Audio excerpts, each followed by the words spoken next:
संकेतन में दिया है उसको जो है विस्तार करके लिखना है। कैसे लिखेंगे ये देखते हैं। 2/3 को 2/3 की होल पावर 5 है तो 2/3 को हम 5 बार लिखकर दिखाते हैं। 2/3 2/3 2/3 2/3 इस प्रकार हमने 2/3 को 5 बार लिख दिया। यहाँ पे अगला क्वेश्चन है -8/5 को 3 बार लिखना है तो -8/5 -8/5 -8/5। थर्ड क्वेश्चन जो दिया गया है -13/11 को 2 बार लिखना है तो -13/11 -13/11 -13/11। इसी प्रकार अगला क्वेश्चन जो है आपका 1/6 को 3 बार लिखना है तो 1/6 लिखा जाएगा। यहाँ पे -1/2 को 5 बार करना है तो यहाँ पे 1/2 1/2 1/2 1/2 1/2 1 2 3 4 5 बार में लिखा। इसी प्रकार 3/2 को 4 बार लिखकर दिखाना है। 3/2 -3/2 -3/2 इसको मैंने 4 बार लिख दिया। अगला है -4/7 को 3 बार लिखना है -4/7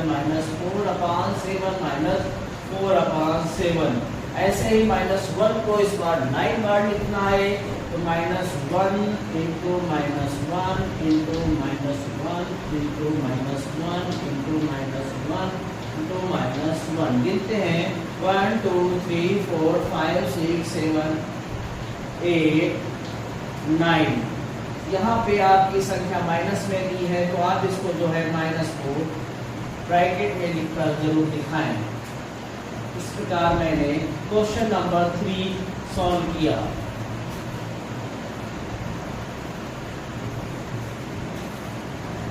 सवाल को सॉल्व करने से पहले इससे ही संबंधित एक आपका फार्मूला दिया हुआ है a/b की पावर -1। अगर हमें इसकी पावर को प्लस में 1 करना है तो हम a/b का रेसिप्रोकल कर देंगे। मतलब a/b को b/a में लिख देंगे। a/b को b/1 में लिखने पे इसकी पावर जो है वो प्लस में हो जाएगी। इसी प्रकार हम क्वेश्चन को भी सॉल्व करके दिखाएंगे। यहाँ पे 4 दिया है, 4 के अपान में सबसे पहले 1 मानेंगे और इसकी पावर 1 रखेंगे जो कि माइनस में दी हुई है।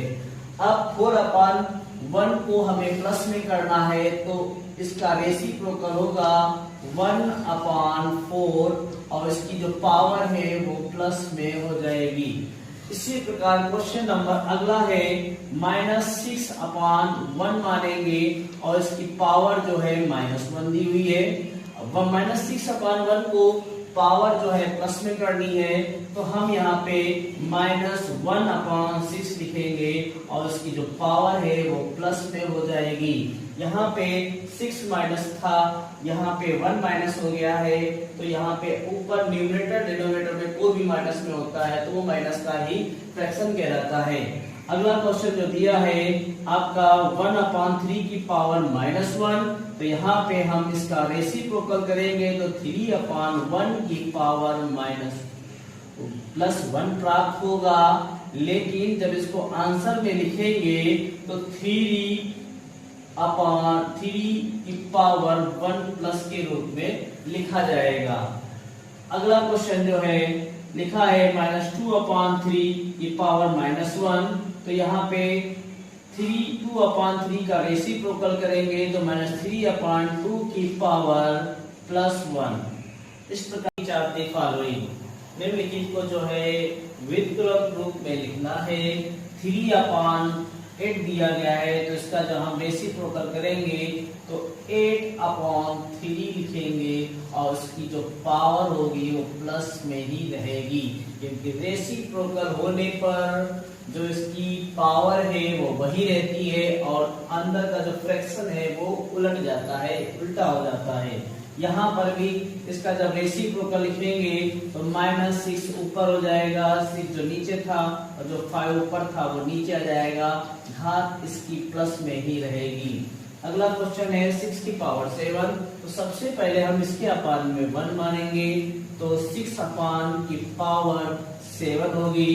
और जब इसका मैं रेसिप्रोकल लिखूंगा तो यहाँ पे 1 अपान 6 की पावर 7 प्लस में रहेगी। यहाँ पर भी सबसे पहला कार्य है -4 अपान 1 मानना, घात यही रहेगी। और जब इसका रेसिप्रोकल लिखेंगे तो इसका आंसर जो होगा 1 ऊपर जाएगा, 4 नीचे आएगा और आंसर होगा -1 की पावर करके दिखाते हैं। इस प्रकार सॉल्व करना है। क्वेश्चन नंबर 6 को सॉल्व करने से पहले हम आपको एक रूल्स बताते हैं जिस पर ये क्वेश्चन आधारित है। यहाँ पर a की पावर 0 हो तो यहाँ पे उसका मान 1 रखा जाता है। तो इसी प्रकार क्वेश्चन को जो सॉल्व करेंगे, 8 की पावर 0 है तो उसका मान 1 रखा जाएगा। अगर -3 की पावर भी 0 है तो यहाँ पे माइनस से हमें कोई मतलब नहीं है, पावर 0 है तो उसका भी मान 1 ही आएगा। यहाँ पे 4 की पावर 0 प्लस 5 की पावर 0 है तो 4 की पावर 0 है तो इसका मतलब है +1, और प्लस 5 की पावर 0 है तो इसका भी मान +1 होगा। यहाँ पे 1 और 1 के बीच में प्लस लगा है तो 1 1 1 को जोड़ेंगे तो आपका आंसर 2 प्राप्त होगा। क्वेश्चन नंबर 4 में भी 6 की पावर 0 है तो इसका वैल्यू 1 होगा, इनटू 7 की पावर 0 है तो इसका आंसर भी 1 होगा।